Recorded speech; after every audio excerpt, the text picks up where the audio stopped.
Eu acredito na Santíssima Trindade.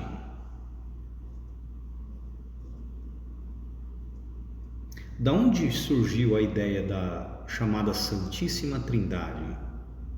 Um Deus composto por 3 pessoas, onde o Pai não é o Filho não é o Espírito não é o Pai não é o Espírito, e o Espírito não é o Filho, e o Filho não é o Pai. Este é o conceito da Trindade, 3 pessoas que compõem um único Deus, ou seja, um Deus composto por 3 pessoas. Este é o conceito da Trindade, certo? Mas de onde surgiu essa ideia? Quando o Senhor ou seus apóstolos citaram este termo na Bíblia? Ele não existe na Bíblia. Mas quando o Senhor estava sendo batizado, ouviu-se uma voz do céu, Deus, falando com o Filho após ter saído das águas: este é meu Filho amado, em quem me comprazo. E viu-se o Espírito descendo em forma corpórea como uma pomba e descendo sobre ele. Daí a sugestão de 3 pessoas: o Pai, o Espírito descendo e o Filho embaixo recebendo o Espírito.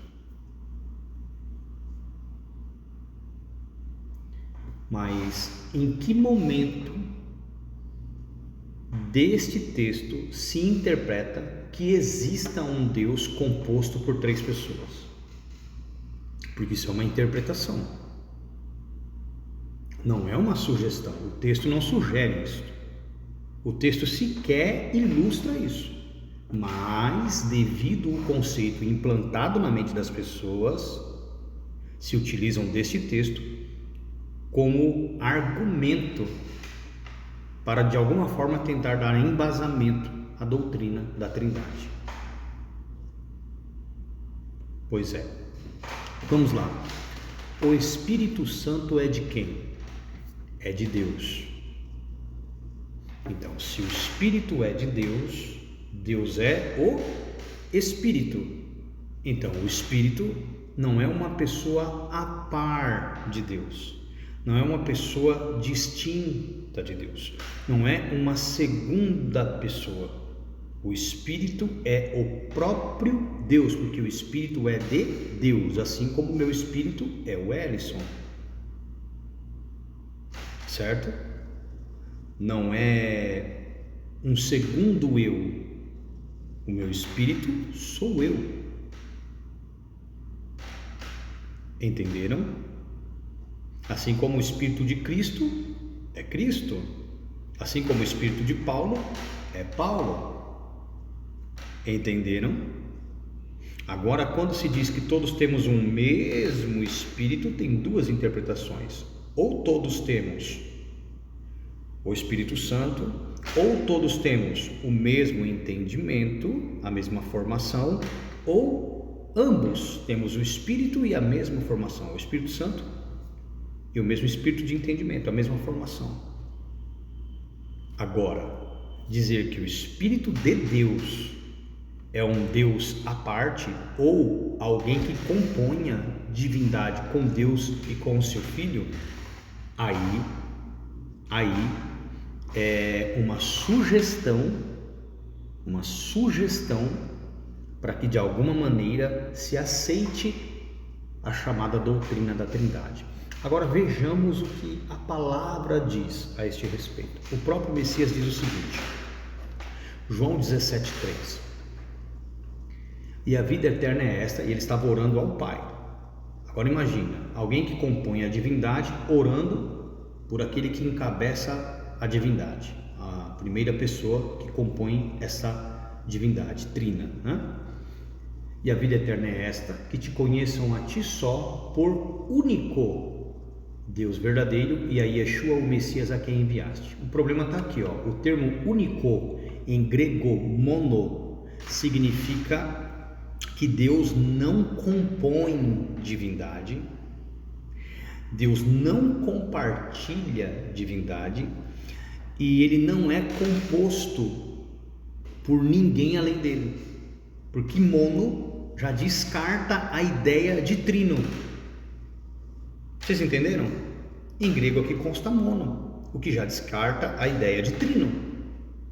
Porque senão Cristo teria dito aqui ao trino Deus, mas ele disse ao único, em grego mono, que por si só é exclusivo, que não compõe divindade, que não divide divindade, que não é composto por ninguém além dele mesmo. Essa é a definição de mono em grego. E agora, para onde vai a doutrina da Trindade, segundo o que Cristo disse aqui? Em Romanos, capítulo 16, versículo de número 27, Paulo diz: ao único mono, ao único ou ao Deus único, ao Deus mono, ou seja, que descarta de novo, novamente, a ideia de um Deus trino, de um Deus composto por três pessoas, certo? De um Deus dividido em três pessoas, ao Deus único, ao Deus mono, que não é trino, sábio seja a glória por Yeshua, o Messias, para todo sempre. Amém. Agora vejamos o que Judas, irmão do Senhor, irmão do próprio Senhor, Yeshua, Yehudá, disse a esse respeito. No capítulo 1, só tem um capítulo, a epístola dele, versículo 25. Ao Deus único, novamente, o termo mono aqui, ao Deus único, ou seja, ao Deus mono, não ao Deus trino, não ao Deus composto, o Deus dividido por três pessoas, Deus que compartilha a divindade com mais duas pessoas, não. Ele disse ao Deus único, ao Deus mono, o que descarta novamente a ideia ou a sugestão da Trindade, baseado lá em Mateus capítulo 3, teve lá no batismo do Messias. Tá? Ao Deus único, sábio, Salvador nosso, seja glória e majestade, domínio e poder, agora e para todo sempre. Amém. 1 Timóteo, capítulo 1, versículo de número 17. Ora, ao Rei dos séculos, imortal, invisível, ao Deus único, ao Deus mono, não ao Deus trino, ao Deus mono, um Deus que não compartilha a divindade, que não é composto por mais duas pessoas, a um Deus que não é dividido em três pessoas, mas ao Deus único, mono, não trino, seja sábio, seja honra e glória para todos sempre. Amém. Como se não bastasse, 1 Coríntios capítulo 8, versículo de número 6. Todavia para nós há um só Deus, não um trino Deus, mas um só Deus. Então Deus não é trino, o Pai de quem é tudo e para quem e em quem estamos, e um só Senhor, Yeshua, o Messias, pelo qual são todos e nós por Ele. 1 Timóteo, capítulo 2, versículo 5. Porque há um só Deus, veja bem, não é um trino Deus, um só Deus, e um só mediador. Veja que sempre o Messias, tanto aqui quanto lá em 1 Coríntios 8, versículo 6, o Messias sempre é colocado, veja bem, como o Messias, nunca como um Deus, mas sempre vem acompanhado de um Deus e o Messias. Olha só, porque há um só Deus e um só mediador entre Deus e os homens, e Yeshua, o Messias, homem, não Deus, homem, não Deus. Então, o único que é Deus é o Pai, o Messias é homem.